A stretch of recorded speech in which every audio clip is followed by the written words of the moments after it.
Every time we have a thought, we make a chemical. If you have a great thought or an unlimited thought or a joyful thought, your brain turns on a set of circuits in different sequences and patterns that produce chemicals for you to begin to feel exactly the way you were just thinking, great or unlimited or joyful.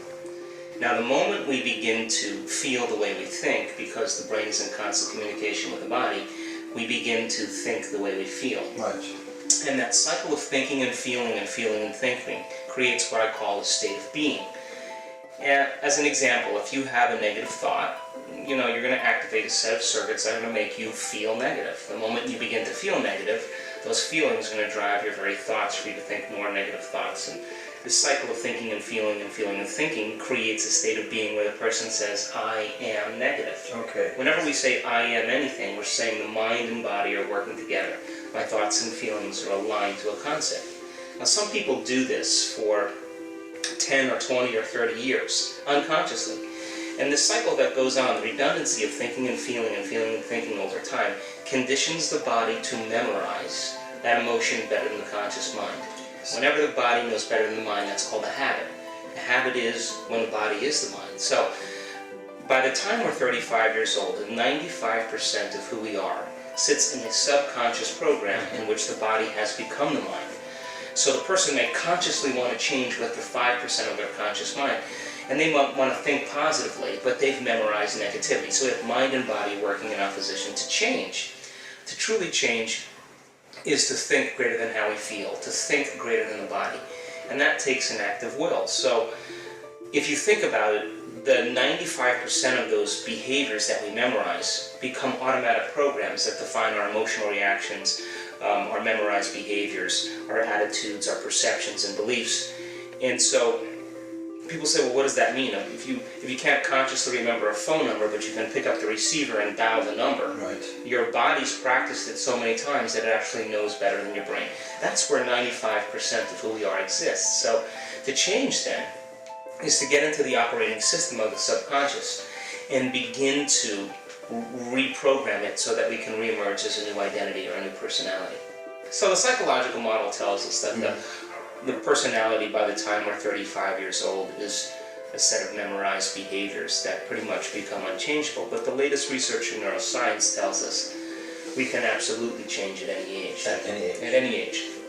Now the difficulty is that most people wait for trauma, or they wait for crisis, or they wait for loss to begin to make changes because they can't go on business as usual any longer. They have to fundamentally change something about the way they think, the way they act, or the way they feel.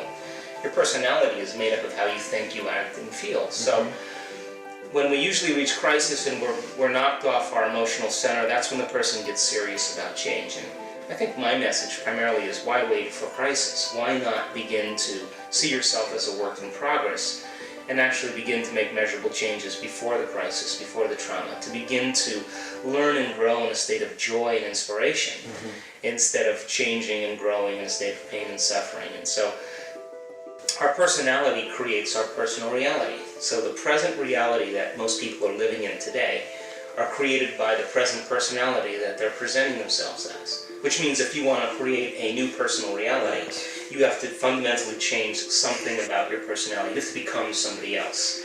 And herein lies the challenge, because that means then the person has to become conscious. They have to wake up for a period of time and observe the old self, how they think.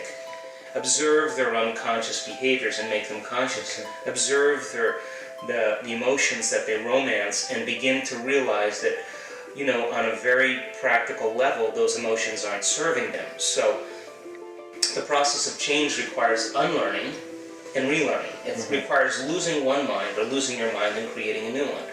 It requires breaking the habit of being yourself and then reinventing a new self, to prune synaptic connections, as we call it in neuroscience, and sprout new connections, to literally unmemorize an emotion that's become part of your personality and then recondition the body to a new emotion or to a new mind. To change your energy is to change your life, and your energy is made up of how you feel. And so we have to get into the operating system then and begin to bring to our awareness the things that we've pretty much gone unconscious with.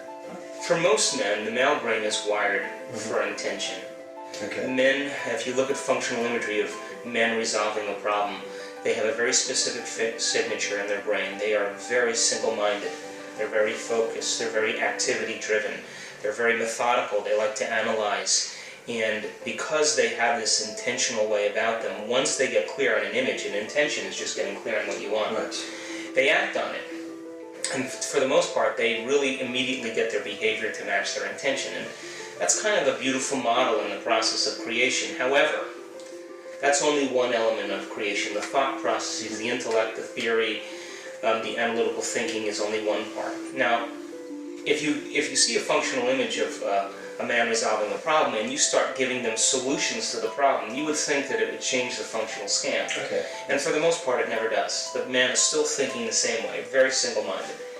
And women will relate to this because it's like when you're driving with your husband and the map says to turn left, and the wife says, I think it says the map says to turn left, and he says, we are going straight. I know it's this way. So they're very single-minded in the way they look at things. And the female brain is actually on a functional scan resolving the problem is quite an amazing sight because all the circuits are firing simultaneously. It's like a lightning storm.